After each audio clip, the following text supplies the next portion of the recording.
aguwa ekifaananyi bw'agulaba nga bakomplaininga nga kugamba agulaga nti tannaba gutegeera ki kye gwagala. Because we see John the Baptist in verse 17 when he's that's verse 18 where he says John the Baptist came not eating and drinking.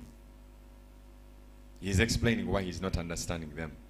He came not eating, not drinking. So that means that he was in a fast. He was a man who was always secluded, separating himself. Yeyawudde yejje mu bantu anoonya Katonda ne bamulaba ne bamuvuunula mu ngeri yaabwe. Kwegamba tuyambeko kubanga tulina abantu abavuunula ebintu embeera abasajja ba Katonda abaweereza ba Mukama abali mu maaso gaabwe ne babavuunula nga bwe baagadde. Ate nga nze nyina engeri gye nkirabamu nti engeri gy'okivuunudde kijja kusalawo a lot about what God had packaged for you in that person. Please do help us. Nja kutandikira ku 17 nti akulaga nti bano abantu bwe babakubira ennanga they didn't dance. That means they had but they were not listening, right. And they didn't understand. Right. Nti ne bojja kukiddako the morning they did not mourn. So when it comes to John the Baptist, omuntu aba awulidde and understood, waliwo lw'owulira muzeeyi nga tayogedde, but by observation. Nti ekitegeeza nti nawulidde wadde tayogedde naye ebikolwa byakola nga bimpuliza. Nti bwe ntuusa ekiseera ne ndaba nga muzeeyi katugeze talya tanywa ng'omwana we ne ntandika okwebuuza. That is, if you have taken time to understand. That is, you're giving us something important. Hearing by observation. Yes. The other day he was talking about, before you go on, he was talking about Hannah and the husband. They came to the temple. Eli, the priest, the high priest, was not eating. For them, they were busy enjoying. Yet it's them who have the problem. Please help us understand that clearly. So you are observing, your man of God is not eating, he's not drinking, but because you have failed to understand, because when you get to a level of understanding, what shows that I have understood? When I start to take positive action in the direction of my understanding. That shows that you have understood. Yes. But if I am not taking any action, all I am doing is gossiping. Pana muzeeyi oba yabaki ennaku zino oba bamuweereza ndowooza tebakyategeka bulungi. Nti I am responding but negatively. Naye bwe mala nentegeera nti wadde muzeeyi takyogedde naye ebiro n'ebiseera bye tulimu si byakola ki si byakulya na kunywa nange ne neeroba mu biro amazima tojja kubeera wala ne taatawo. In other words, you are showing us that the hearing gets into listening, then it gets to understanding.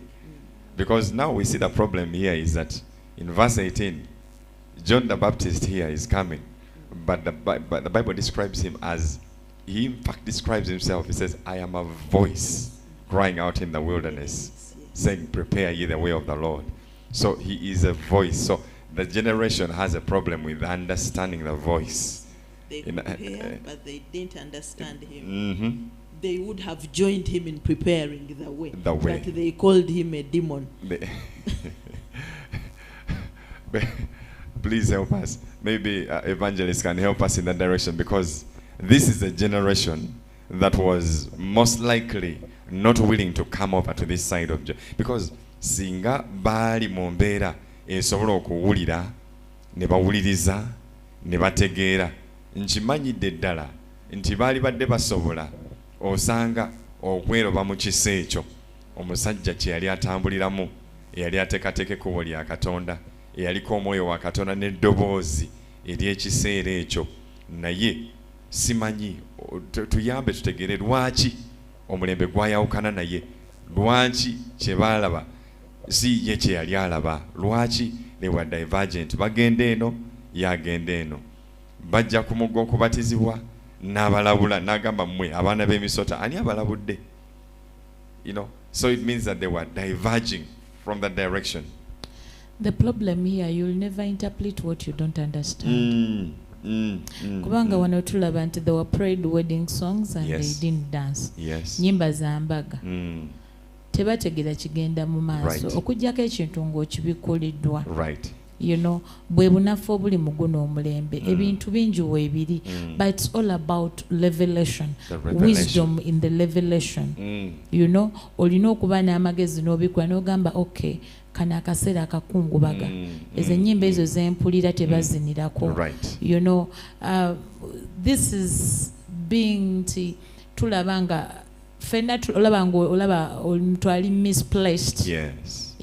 Kubanga wandibadde olina kuba ku mbaga ate owulira nnyimba za lumbe, kwegamba nga tobitegeera, naye ate ng'era n'amagezi agagamba mbutuufu wano sirina kuba ku lumbe nga togalina, kubanga tekikubikuliddwa. So nze ndowooza nti this generation tulina okusaba ennyo Katonda atubikkulira ebintu, kubanga bwe tunaba n'omwoyo w'okubikkulirwa, dokita nga tonangamba kikutawaanya nja kutegeera kuba tujja kuba tuli mu mwoyo. But because that buli muntu ali bibye, guno omulembe buli muntu ali bibye, buli muntu ategeera Katonda mu ngeri ye, kugamba tulina okutuuka ku kigera ng'okubikkulirwa kwe kumu. Musumba Shira nga tonangamba kintu, mu butuufu ng'omwoyo ogukugamba kikyendi mu kuwulira, oba kikyempitamu oba kikyendi, kuba bw'otookiwulire you begin to blame me, but you don't know. You know, ojja kutandika okusonga ennwe mu muntu, onenye omuntu naye nga tomanyi kiki kyomunenyeza, naye nga ate owulira olina okuyano oyagala akole kyoyagala akole, naye nga tomanyi kiki ekimuzibya amaaso. Why is she delaying? Olugendo lulina kubeera lwambalaasi, lwaki ali ku ndogoyi, lwaki ali ku nfudu. Not until we all have revelation in whatever we are doing, tetugenda kubeera kyekimu. Bano abantu obalaba babakubira ennyimba z'embaga, simanya bakubidde, you know, they were not happy. They prayed funeral songs, but they were not even sad. Kwegamba babuguma tebabuguma, banyogoga tebanyogoga, they are there. Naye kyetaaga omuntu ali spirit filled, ng'alina okubikkulirwa munda mu ye asobola okutegeera lwaki ekitundu kyano kiri bwe kiti, lwaki wano sitambula, lwaki siri bwe nti. Weetaagayo omuntu aliko omwoyo ogw'okubikkulirwa akuyamba direct, n'agamba naye wano omanyi oli mu kuzina amazina naye abawali bali mu kukaaba. Bayibuli egamba tukaabenga n'abakaaba, kwegamba ng'ebintu obitegeera, naye ojja kuŋŋamba bambi tokaaba, nga nze mpulira ndooza nyina kukaaba, because sina okubikkulirwa sikulina. This is the trouble of this generation. You want someone to do right, but they don't have revelation to do that. So twetaaga okuyambibwa mu kigambo kya Katonda tubikkulirwe kiki tulina okuba nga tukola. Even if I have the money, I cannot just wake up in the morning musoma gamba ngenda kuteeka wali supermarket, let me say, nenga sijinaako idea, sijinaako kubikkulirwa, but simply because njitegedde njirabye wali naye sijitegeera, okugiraba njirabye but sijitegeera, simanyi kigikola. Not until nga tutegedde ffeffe nnyini okubikkulirwa kwebyo tulina okuba nga tukola. Revelation ku buvunaanyizibwa, revelation ku bulamu bwaffe, ne tumanya how to handle things, how to be beneficial, how to profit the kingdom. Not until we reach that level. I mean, so you are telling us here that the spirit of revelation helps us to interpret the situation, interpret the voice that we are hearing. So there's a verse, maybe Ashraf will help me get it there. It says, take heed how you hear. Take heed how you hear. I believe that's King James Version. But in that I see that waliwo obwegendereza wano bwe batuwagaza mu ngeri gye tuwulira. Waliwo amatu ag'okungulu, waliwo amatu ag'omwoyo gwo. In other words, there is a way that God wants you to hear with revelation so that you can be able to interpret. And when you interpret, then you know how to apply and what to do.